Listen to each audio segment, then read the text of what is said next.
WH question framing करताना अजून पण कन्फ्यूज होत आहे, लोड घेऊ नका. इंग्लिश ग्रामरच्या सिरीजमध्ये पटकन समजून घेऊया. क्वेश्चन कसा येतो तर आपल्याला एक स्टेटमेंट दिलेला असेल, स्टेटमेंटमधला काही पार्ट अंडरलाईन केलेला असेल आणि हाच अंडरलाईन केलेला part as a answer consider करायचा आहे आणि आपल्याला क्वेश्चन फ्रेम करायचा असतो. क्लिअर झालं.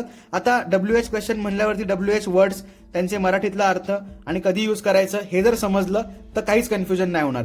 या पेजवरती तुम्हाला सगळं दिसतंय. ह्याची PDF आपल्या ऍप्लिकेशनवरती येऊन जाईल, अजिबात लोड घेऊ नका. आता रूल समजून घेऊ. बघा, पहिला रूल बघायचा आपल्याला ह्या व्हिडिओमध्ये. जर अंडरलाईन केलेला पार्ट बिगिनिंगचा म्हणजे सब्जेक्ट असेल तर दोनच वर्ड वापरायचे, एक म्हणजे व्हॉट आणि दुसरं म्हणजे हू. व्हॉट कधी वापरणार, जर वस्तू असेल म्हणजे थिंग्स असेल तर व्हॉट, एखाद्या पर्सनचं किंवा लिव्हिंग थिंग असेल तर आपण हू वापरणार. सिंटॅक्स एकदम सिंपल आहे.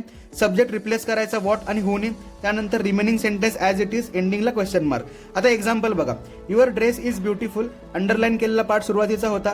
ड्रेस काय आहे, नॉन लिव्हिंग थिंग्स आहे, बरोबर ना. म्हणून त्या ठिकाणी काय येणार, what remaining sentence as it is. नंतर बघा, students were going to school. Underline करायचा पार्ट राहिला, हा अंडरलाईन केलेला पार्ट असेल. आता ह्याच्यामध्ये सुद्धा बघा, सुरुवातीचा पार्ट अंडरलाईन केला होता. स्टुडंट काय आहेत, लिव्हिंग थिंग्स आहेत, म्हणून काय आलं, हू.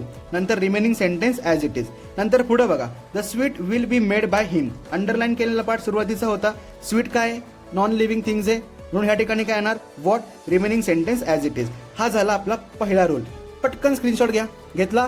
आता नेक्स्ट व्हिडिओमध्ये रूल नंबर 2 आणि रूल नंबर 3 सोबत बोर्डचे क्वेश्चन सुद्धा बघूया. Bye bye. व्यवस्थित प्रिपेअर करा.